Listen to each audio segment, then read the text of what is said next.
जय गुरु जी। संगत जी गुरु जी की डिवाइन कॉल सत्संग प्लेटफॉर्म में आप सभी गुरु परिवार का हार्दिक स्वागत है। शुक्राना गुरु जी महाराज का कि उन्होंने ये सेवा मुझे बख्शी कि मैं आप सभी गुरु परिवार के समीप गुरु जी के कल्याण महिमा अनुभव का वर्णन कर सकूं। संगत जी गुरु जी की कृपा और आशीर्वाद से गुरु जी की डिवाइन कॉल सत्संग चैनल को आप सभी संगतों का बहुत प्यार और सहयोग मिल रहा है। संगत जी हमें हर दिन अनेकों मेल आते हैं। अगर कोई भी संगत अपना सत्संग हम लोगों के साथ साझा करना चाहती है तो वो साफ राइटिंग में अपना सत्संग लिखकर हमारी मेल आईडी पर सेंड कर सकती है। संगत जी हमें दिन में अनेकों मेल आते हैं, लेकिन समय का अभाव कम होने के कारण हम दिन में 2 या 3 ही सत्संग शेयर कर पा रहे हैं। तो मेरा संगतों से हाथ जोड़ के विनती है कि आप अपने सत्संग को शेयर होने का इंतजार कीजिए। हमारी कोशिश रहती है कि हम आपके सत्संग जल्द से जल्द अपने चैनल पर शेयर कर सके। आप अपना प्यार और सहयोग ऐसे ही बनाए रखें। संगत जी आज का जो सत्संग मैं आपके साथ शेयर कर रही हूँ रूपाली आंटी का है और मैं इन्हीं के शब्दों में आपसे ये सत्संग साझा करूंगी। इन्होंने हमें ये सत्संग मेल के माध्यम से भेजा है। संगत जी जब मैंने सत्संग पढ़ा तो मेरा गुरुजी पर विश्वास और भी ज्यादा अटल हो गया। संगत जी गुरुजी हमेशा कहते हैं कि मुझसे मांगो नहीं, मुझे मानो। लेकिन संगत जी कभी कभी हम अपनी अज्ञानतावश गुरुजी से कुछ ऐसा मांग लेते हैं जो हमारी नजरों में तो सही होता है, लेकिन संगत जी वो हमारे आने वाले भविष्य के लिए परेशानियां खड़ी कर सकता है। इसलिए संगत जी गुरुजी हमेशा कहते हैं कि मांगो मत, मानो। संगत जी ये सत्संग इसी विषय से संबंधित है। आइए संगत जी अब हम सभी इस ब्लेसिंग से भरपूर सत्संग को सुनते हैं और गुरु जी का शुक्राना अदा करते हैं कि उन्होंने हमें इस लायक समझा कि हम अपने आप को गुरु जी की संगत कह सके। संगत जी चलिए चलते हैं सत्संग की ओर। सत्संग शुरू करने से पहले मैं गुरु जी का मंत्र जाप करूंगी। ओम नमः शिवाय, शिव जी सदा सहाय। ओम नमः शिवाय, गुरु जी सदा सहाय। संगत जी ये मेरा पहला सत्संग है। मैं दिल्ली से हूँ और मेरा नाम रूपाली है और ये सत्संग जो मैं शेयर कर रही हूँ वो अपने अंकल का शेयर कर रही हूँ गुरुजी की आज्ञा से। तो जब गुरुजी की आज्ञा हुई तो मेरे अंकल खुद अपना सत्संग शेयर करेंगे, लेकिन अभी गुरुजी की आज्ञा मुझे मिली है, मेरे अंकल को नहीं मिली है। तो संगत जी मैं अपने अंकल का ही ये सत्संग शेयर कर रही हूँ। कोई भूल चूक हो जाए, कैसी भी भूल चूक हो जाए, संगत जी मुझे माफ कीजिएगा। गुरुजी आप भी मुझे क्षमा कीजिएगा। संगत जी गुरुजी बहुत प्यारे हैं, सबकी सुनते हैं, लेकिन हम अपनी अज्ञानतावश गुरुजी से कुछ ऐसा मांग लेते हैं जो हमारे लिए सही नहीं होता है। लेकिन फिर भी संगत जी हम मनुष्य हैं, भूल कर ही बैठते हैं। संगत जी मेरी और मेरे अंकल की जर्नी संगत जी 2021 में शुरू हुई और संगत जी हम गुरुजी से अपने एक फ्रेंड के थ्रू मिले, क्योंकि संगत जी कोई ना कोई माध्यम गुरुजी हमेशा बना ही देते हैं कैसे ना कैसे अपने पास बुलाने का। और ये भी सच है संगत जी जब तक गुरुजी नहीं चाहते हैं तब तक हम किसी कीमत पे गुरुजी से नहीं जुड़ पाते हैं। संगत जी हमारे जो फ्रेंड हैं वो बेंगलोर में रहते हैं और हम दिल्ली में रहते हैं। तो गुरुजी ने देखिए संगत जी कैसे ये लीला रचाई हमें अपने पास बुलाने की, जबकि संगत जी हम दिल्ली में रहते हैं, कभी हमने गुरुजी के बारे में ना तो सुना ना गुरुजी को कभी देखा। हमें नहीं पता था कि गुरुजी का यहाँ बड़ा मंदिर भी है छतरपुर में, हमें कुछ नहीं पता था। संगत जी 2021 से पहले मेरे अंकल की जॉब छूट गई थी। तो संगत जी जॉब छूटने की वजह से हम थोड़ी सी टेंशन में थे, लेकिन फिर अंकल बहुत सुलझे हुए हैं मेरे, तो उन्होंने कहा कोई बात नहीं, भगवान ने एक रास्ता बंद किया, दूसरा रास्ता कोई ना कोई जरूर खोलेगा। तो संगत जी मैं आपको बताऊं, मैं थोड़ी सी उथल फुथल वाली इंसान हूं। मैं जल्दी से चीजों को ना गंभीर ले लेती हूँ। मुझे मतलब एकदम से डर लग जाता है, और जैसे मतलब अंकल की जब जॉब चली गई तो मन में बहुत सारी चीजें पैदा हो रही कि अब अंकल की जॉब चली गई है, बच्चों का क्या होगा, घर कैसे चलेगा। तो मैं ये सब चीजों बहुत सीरियसली ले लेती हूँ, लेकिन मेरे अंकल हमेशा ये सारी चीजें लाइटली लेते हैं। तो संगत जी मेरे अंकल मुझे यही कहते रहे तुम चिंता मत करो, आगे मैं इंटरव्यू दूंगा, कहीं और अच्छी सी जॉब लगेगी। फिर संगत जी हम मेरे जो अंकल हैं उनके फ्रेंड बेंगलोर में रहते हैं, तो एक दिन अंकल की जॉब तो थी नहीं, घर पे ही थे, तो उनका फोन आता है और वो कहते हैं कि मैंने गुरुजी का सत्संग रखा है और तुम्हें आना होगा, इस बार आना होगा, मैं हर साल गुरुजी का सत्संग रखता हूँ और तुम आते नहीं हो। तो क्योंकि संगत जी मैं आपको बताऊं कि बेंगलोर में जो मेरे अंकल के दोस्त थे वो बहुत बड़ा साल में एक बार गुरुजी का सत्संग रखते ही रखते थे, तो वो हर साल हमें इनविटेशन देते थे, लेकिन अंकल की जॉब के कारण हम जा नहीं पाते थे, हम पहुंच नहीं पाते थे उनके पास। लेकिन वो हर साल हमें इनविटेशन देते थे, ना जाने संगत जी दसियों साल से वो गुरुजी का इनविटेशन हमारे पास भेजते थे और आज तक हमारा वहां जाना नहीं हुआ था। फिर जब मेरे अंकल मुझे बताते हैं तो मेरे अंकल कहते हैं कि हर बार उसका फोन आता है, हर साल मैं गुरुजी के उसके गुरुजी हैं और मैं हर साल नहीं जा पाता। चलो एक बार, अब जॉब भी नहीं है और ये बहाना भी अच्छा है, इस बहाने जब तक जॉब नहीं लग रही है तब तक गुरुजी के सत्संग में भी चले जाएंगे और बैंगलोर भी घूम आएंगे। इस तरीके से संगत जी मेरे अंकल कहते हैं, तो मैं भी यही सोचती हूँ कि चलो ठीक है, चल लेते हैं। तो संगत जी अगस्त 19 अगस्त उनके यहाँ सत्संग था और संगत जी हम लोग पहुंच गए थे 16 अगस्त को। अभी तक हमें कुछ नहीं पता था क्योंकि हम सत्संग से पहले ही पहुंच गए थे, 2 एक दिन पहले हमने सोचा था कि बैंगलोर जाके थोड़ा सा घूमेंगे फिरेंगे और 19 तारीख का सत्संग है, उसके मतलब अगले दिन ही हम रिटर्न हो जाएंगे दिल्ली के लिए, यही हमने सोचा था। फिर संगत जी अच्छा, जब तक संगत जी हमें ये भी नहीं पता था कि ये जो गुरुजी, हमें ये पता था सिर्फ उनके एक गुरुजी हैं जिन्हें वो बहुत मानते हैं। हमें ये नहीं पता था क्योंकि हमने कभी पूछा ही नहीं, ना मेरे अंकल ने पूछा और ना मैंने पूछा, क्योंकि हम पूजा पाठ में कम बिलीव करते हैं। मेरे अंकल शिव जी को बहुत मानते हैं और मैं तो संगत जी इतनी नास्तिक हूँ कि मैं पूजा पाठ बिल्कुल भी नहीं करती, मैं भगवान की ये समझ लीजिए जोत भी नहीं जलाती, क्योंकि मेरा मानना यही है कि कर्म आपके अच्छे होने चाहिए। और घर की उलझनों में इतनी उलझ जाती हूँ तो संगत जी मंदिर भी नहीं खोल पाती, सब कुछ मेरे अंकल ही करते हैं।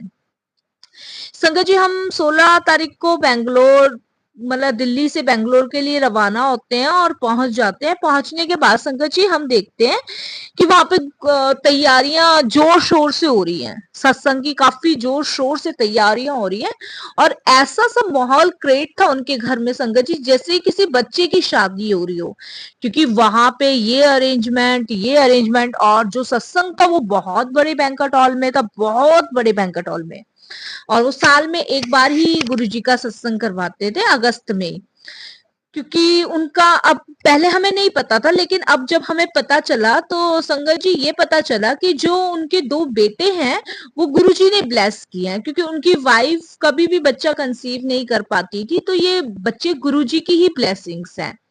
फिर संगत जी हम वहां देखते कि हाँ तो बिल्कुल शादी का सब माहौल बना हुआ है, बिल्कुल जैसे किसी बच्चे की शादी वगैरह है। तब संगत जी मेरे जो अंकल के फ्रेंड होते हैं वो फिर हमसे थोड़ा सा गुरुजी के बारे में डिस्कस करते हैं, उनकी वाइफ और वो अंकल, तो मेरे अंकल उनसे पूछने बैठ जाते हैं कि भाई तू हर साल मुझे इनविटेशन भेजता है गुरुजी का, आखिर ये गुरुजी है कौन। तो फिर जो मेरे अंकल के फ्रेंड होते हैं वो गुरुजी के बारे में बताना शुरू करते हैं और वो अपने अनुभव शेयर करते हैं। देखिए ये गुरुजी की प्लानिंग थी, हमें जबकि देखिए हम गुरुजी के इतने नजदीक है, इतने करीब है, हमें नहीं पता, लेकिन ये गुरुजी की प्लानिंग थी, क्योंकि गुरुजी के दरबार भी वही जा सकता है जिसे गुरुजी बुलाते हैं। उसके बाद संगत जी वो गुरुजी के बारे में अपने अनुभव बताते हैं कि भाई ये 2 मेरे बेटे गुरुजी की कृपा से ब्लेस हुए हैं, मेरा इतना अच्छा कारोबार, नौकरी से कारोबार गुरुजी ने लगवाया।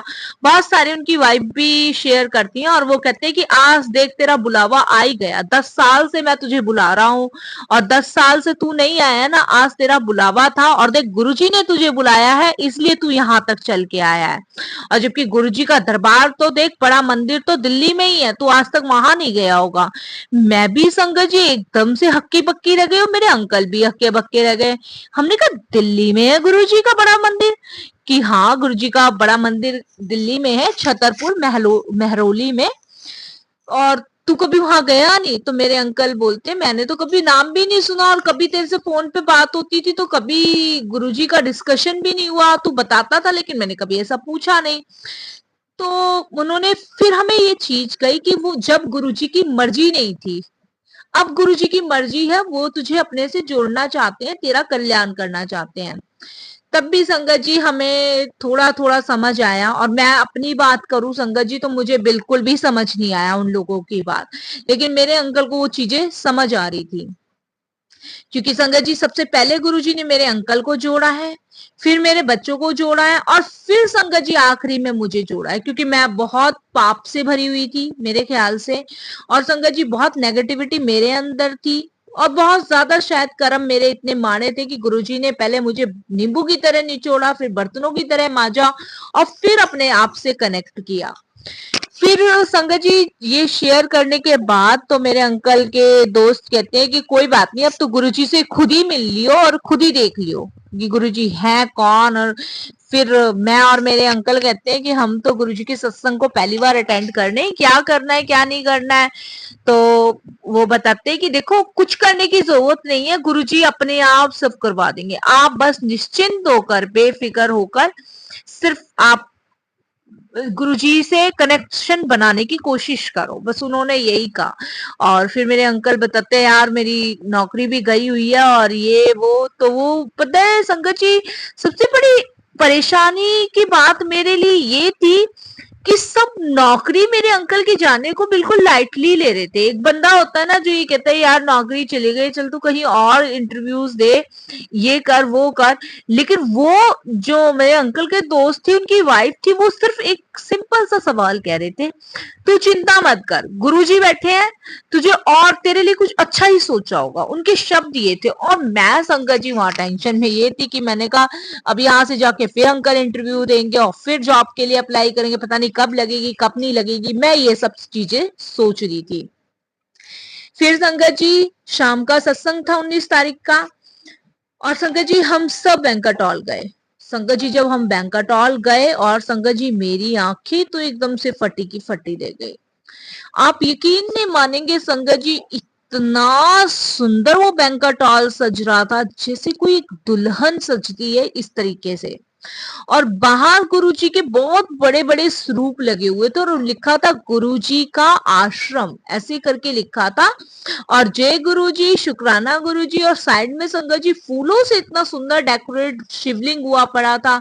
और मैं आपको बता नहीं सकती, बड़े बड़े अक्षरों में गुरुजी का मंत्र जाप लिख रहा था, ओम नमः शिवाय शिवजी सदा सहाय, ओम नमः शिवाय गुरुजी सदा सहाय।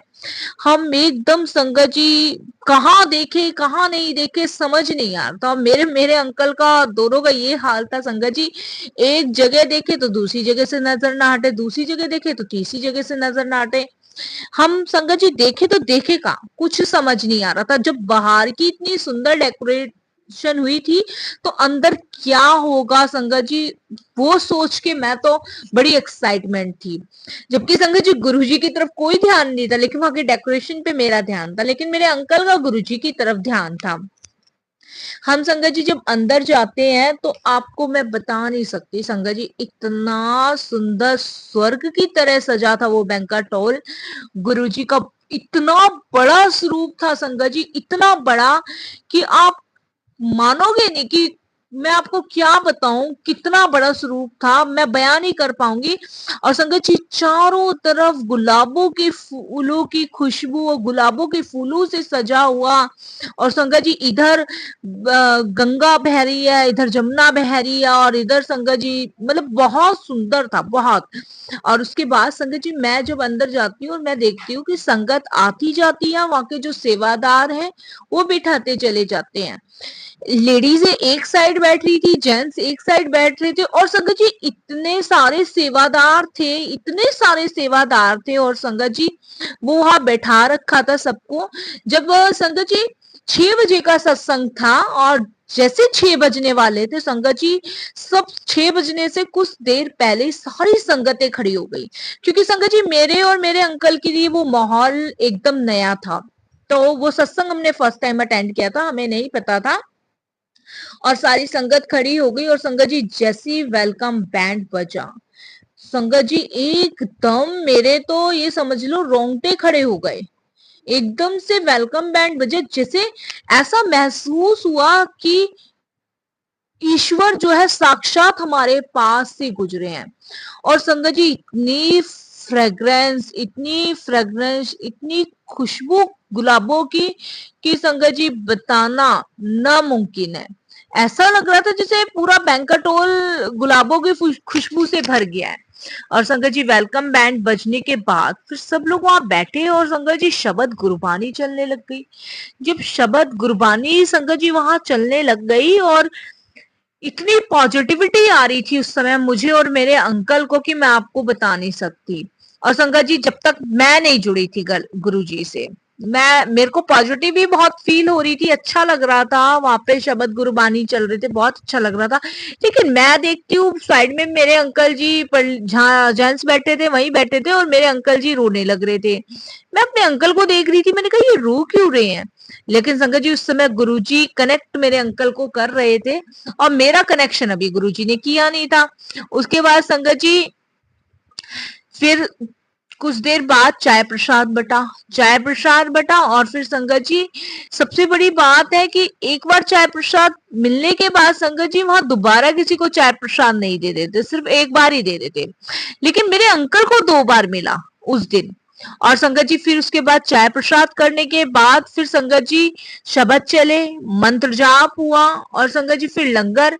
लंगर के बाद संगत जी जब आरती के बाद लंगर हुआ। लंगर करने के बाद संगत जी फिर वहां गुरु जी की ब्लेसिंग्स बटी, हमें भी एक संगत जी बड़ा सा स्वरूप मिला गुरु जी का।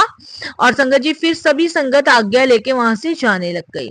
अब संगत जी जाने लग गई, फिर मेरे अंकल तो इतने बेचैन इतने उतावले कि कब वो अपने दोस्त से पूछे कि भाई गुरुजी के बारे में तू और बता, हम कैसे जा सकते, क्या करना है, बहुत उतावले। फिर वो अंकल जो मेरे अंकल के फ्रेंड थे वो गुरुजी के बारे में बताते हैं और मेरे अंकल ने तो उस दिन निर्णय कर लिया कि अब वो गुरुजी के पास जाएंगे। फिर संगत जी मैं मेरे अंकल बेंगलोर से दिल्ली वापस आते हैं और अभी जॉब के लिए मेरे अंकल आवेदन कर रहे थे, तो मतलब मेल लोगों को भेज रहे थे। इतने में मेरे अंकल एकदम से कहते हैं कि मैं आज बड़े मंदिर जा रहा हूँ। उन्होंने अपने फ्रेंड को फोन किया और लोकेशन मंगवाई और लोकेशन मंगवाने के बाद संगत जी शाम के समय मेरे अंकल उन्होंने मुझसे भी पूछा था लेकिन मैंने मना कर दिया था। मैंने कहा मैं किसी मंदिर नहीं जा रही, आपको जाना है तो आप जाओ। क्योंकि संगत जी भगवान में मेरी आस्था जब से नहीं थी, जब से मेरे मम्मी पापा मतलब हमें छोटा छोटा छोड़ के चले गए थे, तो तब से भगवान से थोड़ी सी मैं खफा थी, मैं मानती नहीं थी।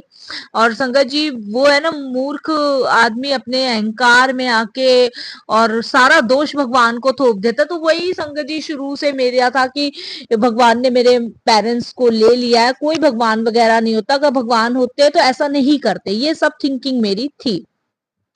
तो इसलिए संगत जी मेरा ईश्वर से कनेक्शन नहीं था किसी भी प्रकार का और अभी शायद मेरा बुलावा नहीं था गुरुजी के पास से। तो फिर संगत जी मेरे अंकल पहली बार फर्स्ट टाइम जाते हैं, 2021 में जाते हैं मेरे अंकल गुरुजी के दरबार। और संगत जी जब मेरे अंकल गुरुजी के दरबार जाते हैं और उन्हें वहां बहुत अच्छा लगता है। फिर संगत जी जो स्वरूप हमें मिला था वो मैंने क्या काम किया था, मैंने उसको एक अखबार के पेपर में लपेट के और संगत जी बेड में यूं ही डाल दिया था। मैं आपको बताऊं बेड के अंदर मैंने यूं ही डाल दिया था, मैंने उसको कोई गौर से नहीं देखा और ना मैंने उसके बारे में सोचा। जब मेरे अंकल बड़े मंदिर से आ गए, जबकि उन्होंने हमें जब हम बैंगलोर गए थे फर्स्ट टाइम जब हमने सत्संग अटेंड किया था, तो उन्होंने कहा था कि इसको फ्रेम करके घर में लगाना। और संगत जी मैंने उसको ऐसी फोल्ड वगैरह करके पेपर से लपेट कर डाल दिया था। मेरे अंकल संगत जी बड़े मंदिर से आते हैं, जब वो बड़े मंदिर से आते हैं तो उनका सबसे पहला क्वेश्चन मुझसे यही होता है कि वो गुरुजी का स्वरूप कहाँ है जो हमें वहां से मिला था। संगत जी मैं अपने अंकल को कहती हूँ कि कौन सा स्वरूप, कौन सा स्वरूप, कैसा स्वरूप। तो संगत जी वो कहते हैं वो गुरुजी का स्वरूप मिला था अमित के यहाँ से। मैंने कहा अच्छा वो बैंगलोर वाले भैया के यहाँ से वो जो फोटो मिली थी कि हाँ हाँ वही, उन्होंने इस तरीके से कहा। तब मैंने उनको कहा कि आप अंदर जाओ, अंदर वाले बेड के अंदर डाला हुआ है पेपर के अंदर। मेरे अंकल माथे पे हाथ पीटते हैं और संगत जी अंदर चले जाते हैं। मैं उनके पीछे पीछे जाती हूँ, मैंने कहा हुआ क्या है आखिर, बताओ तो सही कुछ। वो कहते हैं कुछ नहीं हुआ, मूर्ख में एक अज्ञानी मूर्ख और जुड़ गया। इन्होंने मुझे इस तरीके से कहा और उस समय संगत जी मुझे बड़ी गुस्सा आई कि मुझे मेरे अंकल मूर्ख कह रहे हैं। और शायद मेरे अंकल ने उस समय सही कहा क्योंकि गुरुजी ने उनसे ये बुलवाया था। फिर संगत जी मेरे अंकल वो स्वरूप निकालते हैं, उसको फ्रेम करा के लाते हैं और संगत जी वो हमारे हॉल में उस स्वरूप को लगा देते हैं। मैं कहती हूँ कि इतना खर्चा करने की जरूरत क्या है, अभी तो नौकरी भी नहीं मिल रही है और ऊपर से आप जो है ये स्वरूप में 1200 रुपए लगवाया है। तो मेरे अंकल मुझे उन्होंने समझाया नहीं, क्योंकि उन्होंने कहा कि मैं नहीं अब तुम्हें समझाऊंगा, तुम्हें अब गुरुजी समझाएंगे। उन्होंने इस तरीके से मुझे कहा और गुरुजी के स्वरूप के सामने कहते हैं कि गुरुजी जिसे आपने मेरा अपने से कनेक्शन जोड़ा, अब इसका भी कनेक्शन आपको ही जोड़ना है। इस तरीके से कह के संगत जी उन्होंने स्वरूप टांग दिया। फिर संगत जी क्या होता है, मेरे अंकल की नौकरी तो नहीं लगती है, लेकिन हाँ इसमें एक अच्छी बात हो जाती है संगत जी, गुरुजी से जुड़ने के बाद उन्होंने अपना काम खोलना शुरू कर दिया। क्योंकि मेरे अंकल को बिजली का काम आता था, शुरू से वो बिजली का काम कर लेते, जैसे आपकी मोटर सही करना, घर की फिटिंग करना और संगत फ्रिज कूलर आपके ये वॉशिंग मशीन, मतलब सारा और बिजली का काम उनको आता था। तो संगत जी मेरे अंकल बिजली का अपना काम शुरू कर देते हैं और संगत जी वो बिजली का काम उनका चलना बहुत अच्छा चलता है गुरुजी की कृपा से। तो मेरे अंकल कहते हैं कि ये गुरुजी की प्लानिंग थी, गुरुजी से मांगना नहीं चाहिए, गुरुजी को मानना चाहिए, हमेशा मांगना नहीं चाहिए, मानना चाहिए। तो मैं अपने अंकल को कहती हूँ बस भाई भगवान, कोई भगवान वगैरह कुछ नहीं होते, जो होता है अपने भाग्य का होता है, अपनी किस्मत का होता है। तो मेरे अंकल बोलते हैं कि मेरी किस्मत तो गुरुजी ने लिख दी है। अब फिर संगत जी हमारी कोई डिस्कशन नहीं होता। मैंने कहा हाँ हाँ ठीक है, आपकी किस्मत बहुत अच्छी गुरुजी ने लिखी है, बढ़िया है, आपको नौकरी से हटा के अपने काम में लगा दिया, अब बहुत बढ़िया किस्मत आपकी लिखती है। मैं इस तरीके से कहती हूँ क्योंकि नौकरी में संगत जी बंधे हुए पैसे आते थे। अब अपने काम में तो ये था कि जो कमाया वही मिलना है। अच्छा तो फिर संगत जी इस तरीके से कोई बात नहीं, हमने कोई डिस्कशन नहीं किया, लेकिन हाँ ये है कि हमारा डेली बाय जो रूटीन था और भी अच्छा दिन पर दिन होने लगा। फिर संगत जी क्या होता है, एक दिन मैं ऐसी हॉल में बैठ के ही सब्जी कट कर रही होती थी और गुरुजी के स्वरूप सामने रखा था, जबकि संगत जी मैं बड़े मंदिर गई नहीं थी, लेकिन मेरे अंकल जुड़ चुके थे। मैं बिन सब्जी कट कर रही थी और मैं गुरुजी को एक बार स्वरूप की पे मेरी नजर जाती है और मैं क्या देखती हूँ संगत जी की गुरुजी का मुस्कुराता हुआ चेहरा मुझे दिख रहा है वहां पे, और संगत जी रेड चोले में वो स्वरूप था। तो मैं गुरुजी को कहती हूँ कि गुरुजी अगर आप हो ना, सच में हो, अगर आप ही ईश्वर हो, आप ही परमात्मा हो, तो आज दिखाओ कि मेरे मम्मी पापा कहाँ हैं, वो हमें बचपन में छोड़ के चले गए थे, मेरे मम्मी पापा कहाँ हैं, दिखाओ आज आप। तो संगत जी बस इतना कहती हूँ और फिर मैं गुरुजी की तरफ कहती हूँ आप भी कुछ नहीं हो, आप भी कुछ नहीं हो, अगर आप होते तो मुझे दिखाते कि मेरे मम्मी पापा कहाँ हैं। अब संगत जी मूर्ख अज्ञानी हूँ, अब महाशिव के सामने ऐसी बात कर दी, ये तो बहुत गलत थी। पर वो संगत जी मेरी भी गलती नहीं थी क्योंकि धारणा ऐसी बनी हुई थी। अब संगत जी रात के समय गुरुजी मुझे ड्रीम दर्शन देते हैं, करीबन संगत जी 3:45 के आसपास का टाइम होगा, वो मुझे अधिकतर याद है क्योंकि वो ड्रीम के बाद जब मैंने टाइम देखा तो संगत जी 5:30 बजे रहे थे, 3:45 के आसपास का टाइम होगा। और संगत जी गुरुजी मुझे दिखाते हैं कि मेरे मम्मी पापा हरिद्वार गए हैं और हरिद्वार की गंगा में कूद गए हैं, और मेरे गुरुजी जो गुरुजी हैं वो हरिद्वार की गंगा से उनकी लाशों को उठा के ला रहे हैं और वो सीधे उन्हें अपने साथ ले गए हैं, वो मुझे यही दिखाते हैं। अब संगत जी मैं एकदम से उस सपने देख के अचंभित रह जाती हूँ, ये ड्रीम सपना है मेरा। उसके बाद संगत जी जहां मेरे गुरुजी जो है मम्मी पापा को लेके जा रहे होते हैं, वहां मैं गुरुजी के पीछे पीछे वहां जाती हूँ और मैं गुरुजी से पूछती हूँ कि गुरुजी आपने मेरे मम्मी पापा को ये ऊपर उठा के और अपने साथ क्यों ले आए। और मेरे मम्मी पापा तो हरिद्वार में स्नान करने गए थे। फिर संगत जी गुरुजी तो कुछ नहीं बोलते, लेकिन मेरे पापा बोलते हैं कि बेटा ये महाशिव है, ये गुरुजी नहीं, ये महाशिव है, इन्होंने हमें नरक से उठा के स्वर्ग में पहुंचाया है। बेटा हम पे इतना कर्जा था कि तेरी मम्मी को और मुझे आत्महत्या करनी पड़ी, इसलिए हम बहुत समय से नरक में थे, लेकिन गुरुजी की कृपा से, गुरुजी की कृपा से हमें मोक्ष प्रदान हुआ है। अब वो मुझे ये कहते हैं। संगत जी मैं एकदम से आंख खोलती हूँ, मैं आपको बता नहीं सकती, एकदम से मैं आंख खोलती हूँ और हक्की पक्की रह जाती हूँ। संगत जी मैं पसीने से तो बिल्कुल तर हो जाती हूँ। अब संगत जी मैं सीधी गुरुजी के पास, क्योंकि बिल्कुल ड्रीम्स हकीकत थी संगत जी, जब मैं ये सुनती हूँ तब संगत जी मैं गुरुजी के चरणों में जाके जहाँ स्वरूप लग रहा था वहां रोती हूँ, और इतने में मेरे अंकल आते हैं और वो कहते हैं कि क्या हुआ, रो क्यों रही हो। तब संगत जी मैं अपने अंकल को सारा सपना ये बयां करती हूँ। मैंने कहा ऐसे ऐसे हुआ था और ऐसे ऐसे मम्मी पापा हरिद्वार में कूद गए थे, वहां स्नान कर रहे थे या कूदे थे ये तो मुझे नहीं पता, लेकिन गुरुजी ने उन्हें उठाया। और फिर गुरुजी तो कुछ बोले नहीं, लेकिन मेरे पापा कहते हैं कि बचपन में हम इसलिए तुम्हें छोड़ के चले गए थे कि हम पे कर्जा बहुत था, लोग परेशान कर रहे थे, हम बहुत समय से नरक में थे और गुरुजी की कृपा से हमें मोक्ष मिला है। फिर संगत जी मेरे अंकल को भी ये सपना समझ नहीं आया, क्योंकि अंकल कनेक्ट तो हुए थे लेकिन अंकल को चीजों के बारे में पता नहीं था कि गुरुजी टेलीपैथी के जरिए भी ये सब चीजें समझाते हैं। संगत जी मेरे अंकल तुरंत ये समझ लीजिए 7, 7:15 के आसपास अपने फ्रेंड को फोन करते हैं बैंगलोर, क्योंकि हम किसी संगत को संगत जी जानते नहीं थे उस समय, बड़े मंदिर भी अंकल एक बार ही गए थे। और संगत जी जब फोन करते हैं तब उन्हें ये हम अपने सपने के बारे में बताते हैं। तब संगत जी उनकी वाइफ और वो अंकल हमें फोन पे इस सपने का अर्थ बताते हैं और गुरुजी की महिमा के बारे में बताते हैं, और कहते हैं कि तुम्हारे माँ बाप को गुरुजी ने अब मोक्ष दे दिया है नर्क से उठा के, अब तुम्हें शुक्राना करना चाहिए गुरुजी का। तब संगत जी मुझे समझ आया कि गुरुजी महाशिव हैं, वो ब्रह्मांड के महाशिव हैं। और संगत जी जब से मेरा कनेक्शन गुरुजी के साथ जुड़ा, और संगत जी जब मैं फर्स्ट टाइम अपने अंकल के साथ गुरुजी के दरबार गई, उसके बाद संगत जी मेरे बच्चे भी गुरुजी को बहुत मानते हैं। और संगत जी ये गुरुजी की ब्लेसिंग्स है। अब मुझे ये समझ आ गया कि संगत जी गुरुजी सब कुछ कर सकते हैं, सब कुछ जो इम्पॉसिबल है उसे पॉसिबल कर सकते हैं। और संगत जी हम ये सोचते हैं ना कि हम जो कर रहे हैं वही सही है, नहीं, जो परमात्मा ने हमारे भाग्य में लिख दिया वही सही है। हम कुछ नहीं करते संगत जी, जो भी ईश्वर हमारे लिए करता वही उचित है। संगत जी ना जाने मैं ये सोचती हूँ कि कब से मेरे माँ बाप उस नर्क में सड़ रहे होंगे, कब से, लेकिन अगर गुरुजी नहीं होते तो संगत जी शायद उनका क्या होता। आज उन्हें मोक्ष भी गुरुजी की कृपा से ही मिला है। शुक्राना मेरे गुरुजी का, अनंतम शुक्राना। और संगत जी आज मेरे अंकल का अपना काम है, मेरे अंकल को नौकरी नहीं करनी पड़ रही। और देख लो संगत जी 2024 चल रहा है, गुरुजी ने ऐसा हाथ पकड़ा ना कि जमीन से उठा के आसमान पे बिठा दिया। संगत जी आज की डेट में मेरे अंकल की 4 दुकानें हैं, और संगत जी नौकरी अंकल को अब करनी ही नहीं पड़ती, बल्कि नौकरी अंकल देते हैं।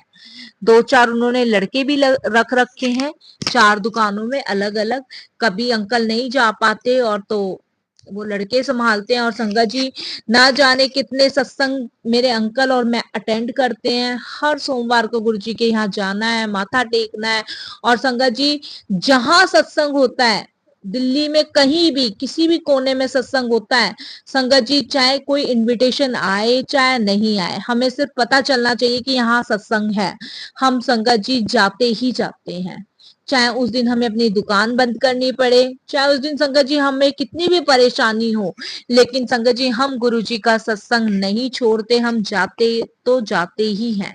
और संगत जी यही बड़ी ब्लेसिंग्स है कि गुरुजी हमारे लिए वो रास्ता खोल देते हैं सत्संग में जाने का, कितनी भी बंदिश हो, सिर्फ एक बार गुरुजी के स्वरूप के आगे कहना पड़ता है कि गुरुजी अब आप देखो कि कैसे पहुंचाओगे, और संगत जी हम उस रास्ते से निकल के सीधे गुरुजी के दरबार पहुंचते हैं। बस संगत जी गुरुजी से मैं यही कहूंगी, यही अरदास करूंगी कि अपने चरण कमलों से जोड़े रखें और ऐसी अपनी अपार ब्लेसिंग्स मुझ पे, मेरे परिवार पे बनाए रखें। अपने आप से जोड़ने के लिए बहुत बहुत शुक्राना गुरुजी ने, हम इस काबिल नहीं थे कि हम ईश्वर को माने। और संगत जी मेरे जो अंदर नेगेटिविटी थी, नास्तिकता थी, वो सब गुरुजी ने निकाली। मैं सुबह शाम गुरुजी के आगे जोत जलाती हूँ, अरदास करती हूँ। और सबसे बड़ी बात संगत जी कि गुरुजी ने मुझे अमृत वेला भी बख्शा है, इसके लिए भी गुरुजी का अनंतम अनंतम शुक्राना मेरे मालिक का। और नहीं तो संगत जी अच्छे अच्छे लोग अमृत वेला नहीं संभाल पाते। मैं, मेरे अंकल, मेरा 10 साल का बेटा, हम तीनों अमृत वेला संभालते हैं संगत जी। बहुत बहुत शुक्राना मेरे गुरुजी का। अब संगत जी मैं वाणी को विराम देती हूँ। कोई भूल चूक हो जाए, कैसी भी भूल चूक हो जाए गुरुजी क्षमा कीजिएगा। मेरी प्यारी प्यारी संगत जी, अगर मेरे से कोई भी गलती हो जाए, कैसी भी हो जाए, तो मुझे अपना गुरु परिवार का हिस्सा समझ के क्षमा कीजिएगा। जय गुरुजी।